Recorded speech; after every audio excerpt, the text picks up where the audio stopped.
অভ্যস্ত নয়। আর আমরা যদি প্রথমে জেদ্দা হয়ে মক্কা শরীফ যান, তাহলে আমরা চট্টগ্রাম বা ঢাকা বিমানবন্দর থেকে এরাম করবেন। আর আমরা তো অধিকাংশ এখান থেকে যাবো, চট্টগ্রাম থেকে যাবো, চট্টগ্রাম বিমানবন্দর থেকে এরাম করবো। ওই এরামটা হবে উমরা। আমাদের দেশে এমন হাজার হাজার লাখ লাখ মানুষ যাচ্ছে উমরার, কমপক্ষে 1 লাখ, সোয়া লাখ দিয়ে উমরা করা যায়। কিন্তু এই হজের মধ্যে এই উমরার ফয়েদ আছে। আমাদের দেশে যে সারা বছর যাচ্ছে ওই উমরাটা, এই উমরা কি, কিন্তু আমাদের উমরাটা হলো হজের অংশ। আমরা তো উমরা করবো হজে যেতে, এই উমরাটা ও হজের সাথে হজের অংশ, কিন্তু 2 ভাগে। আমাদের দেশে উমরাকারীরা মক্কা শরীফ গিয়ে দোয়াস্তাই করে এরা মুক্ত হয়, আমরাও এরা মুক্ত হব, কিন্তু আমাদের উমরাটা হলো হজের অঙ্গ।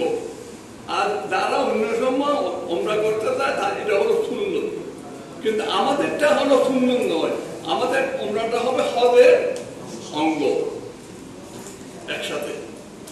এখন আমরা উমরা করে মক্কা মুকাররমায় অপেক্ষা থাকবো 7 তারিখ দিবাগত রাত পর্যন্ত। এই সময় আমরা এরাম মুক্ত থাকবো। এরপরে আমরা এরাম পড়বো হজের নিয়তে। যেহেতু বাংলাদেশে 98% হাজি হজ করে তামাত্তু। যারা বেশি জ্ঞানী অথবা যারা অভিজ্ঞ তারা বলে কেরান, আর যারা বদলা হজ করে, ফরজ বদলা হজ, ওরা করে ইফরাদ।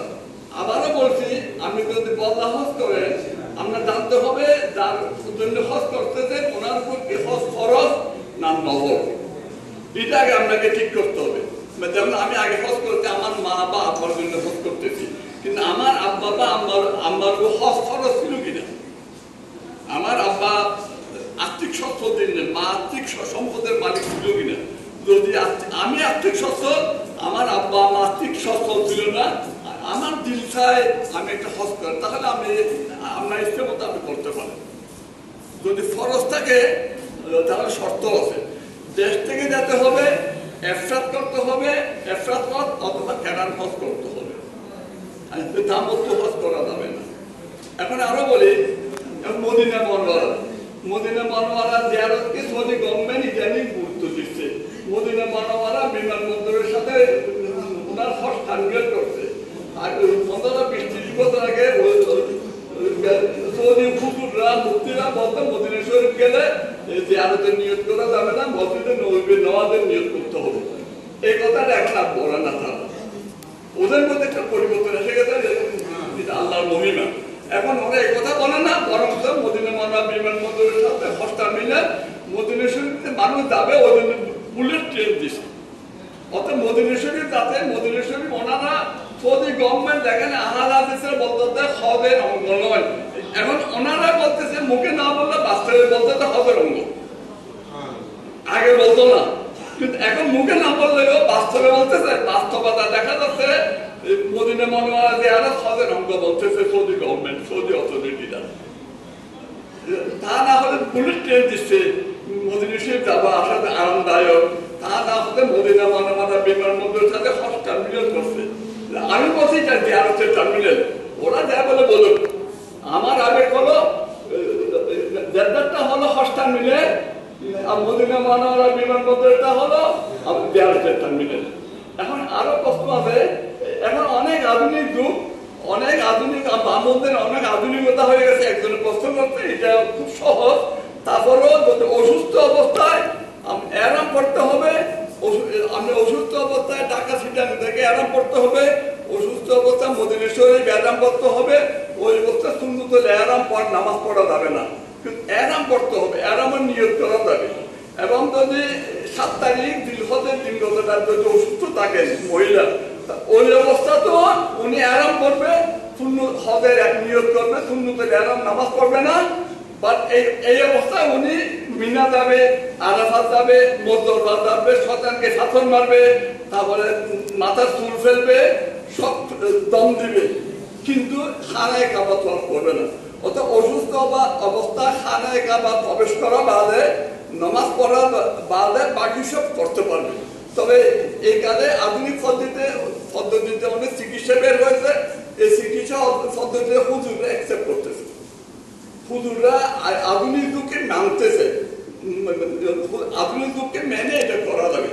আরেকটা কথা হলো আমরা হজ করতেছি আমরা এজেন্সির মাধ্যমে, হজ কাফালা ওয়ালার মাধ্যমে।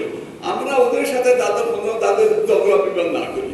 আমরা টাকা দিয়ে বেশি 6 লাখ 7 লাখ 8 লাখ, কমপক্ষে 6 লাখ, অতিরিক্ত 8 লাখ, 6 লাখ টাকার কমও ব্যক্তিগত, 8 লাখের উপরেও কম বিভাগ করতেছে। এখন ওদের সাথে ঝগড়া না করা বেটার, ওদের সাথে তিক্ততা না করা বেটার।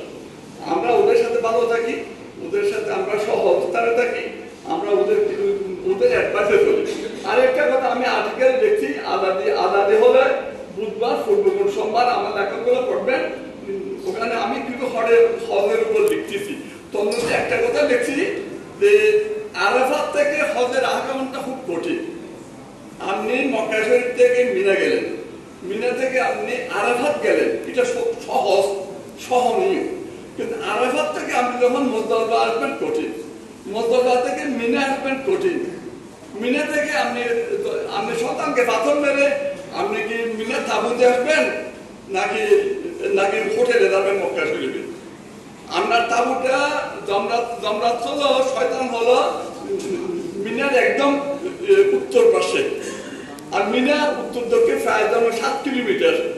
এর বাদ দিয়ে আমি মুজদালিফার 3 ভাগের 1 ভাগ উত্তর দিক থেকে আমি মিনার সাথে সংযুক্ত করে ফেলছে।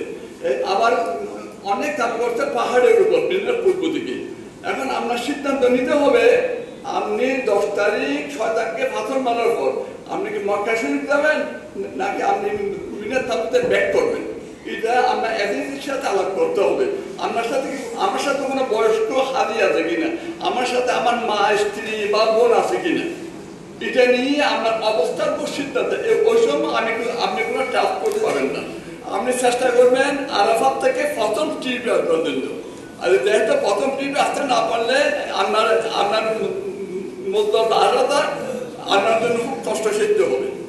তো অতএব আপনার হজ কঠিন, হজ হলো কঠিন আমল। আর নামাজ কঠিন নয়, রোজা কঠিন নয়, জাকাত কঠিন নয়, হজ কঠিন। আমরা সাহস রাখি, আমরা হিম্মত রাখি, আমার শরীরের মালিক আল্লাহ। তো আমার এটা হজ ফরজ। আমরা আল্লাহর শরীরকে কষ্ট করে আল্লাহর রাস্তায় আমরা উৎসর্গ করি। আমাদের নিয়মিত যেটা আমার রাতে কষ্ট করছে তাতে আমরা আনিজি ভিন্ন করি। আমরা কষ্টকে মেনে নিই, আমরা কষ্টকে অ্যাকসেপ্ট করি। আর এখানে অধিকাংশ 100 জন মধ্যে 70 জন হাতে নামাজ পড়া করে, উমরাকারীরা নামাজ পড়া করে। আপনি এয়ারপোর্ট যাতে টেনশন, নামাজের খবর নেই। আপনি প্লেনে উঠলেন, ওজু নেই, নামাজের খবর নেই। আপনি জেদ্দার নামলেন, মদিনা মনোয়ার নামলেন, আপনার নামাজের খবর নেই। আপনি মোয়াল্লা বাস উঠলেন, মদিনা শরীফ আসতেন, বাস চলতেন, নামাজের খবর নেই। আপনি মিনা আসলাম, মুজদালিফা হজ করতেছেন, নামাজের খবর নেই। আপনি 70 বছর, 1 বছরে একটা হজ, 70 বছরে কিন্তু 70টা হজ, 70 বছরে 70 বার হজ করলেও একদিনে 5 ওয়াক্ত নামাজের মধ্যে 1 ওয়াক্ত নামাজের সমান হবে না। একটা দুঃখের কথা বলি, গত হলে আমরা জেদ্দা এয়ারপোর্ট থেকে মক্কা শরীফ আসতেছি, আরাম পড়া সবাই প্রায় 35-40-37 জন হাজি। এখন জেদ্দা থেকে রওনা হবার 10-15 মিনিটের ব্যবধানে সবাই হাতে হয়ে গেছে। আসতেছি মক্কা শরীফে, দাম দর ভয়াবহ, গাড়ি এখন গাড়ি কিন্তু নামাবে না। এখন আমরা নতুন অজু নাই, আমরা সাবধান থাকতে হবে। আপনার সাথে 1 বোতল পানি রাখেন, বাসের ভিতরে অজু করেন, অজু করে আপনি নামাজ পড়েন। আমি তো নামাজটা পড়লেন না, হজ করতে মক্কা শরীফ ঢুকতেছে, কিন্তু আমি নামাজটা কথা করে ফেললেন। এই বাসের মতো কেউ নামাজ পড়েন, খবরের নেই। আপনি হজ করতেন না, কিন্তু নামাজের খবর নেই। আপনি উমরা করতেছেন, নামাজের খবর নেই। কিন্তু আলাদা হাজিরা বলতেছে নামাজ না বললে নাকি ভ্যালু নেই। আমাদের মোদাব অতটুকু না, অন্যান্য মোদাবের স্বামী মোদাবিকে শুনতেছি যে নামাজ পড় না তার নাকি ইমান ধরে দেবে। ততএব আমরা সাবধান থাকি, আমরা সহনীয় হই, আমরা হজের মধ্যে ধৈর্য ধরি, আমরা খবর করি। আমরা হজের মধ্যে একটা স্বাভাবিক পরিবেশ, একজন আরেকজনকে রাগান্বিত হয়ে কথা বলে, একজন আরেকজনকে কটু কথা বলে।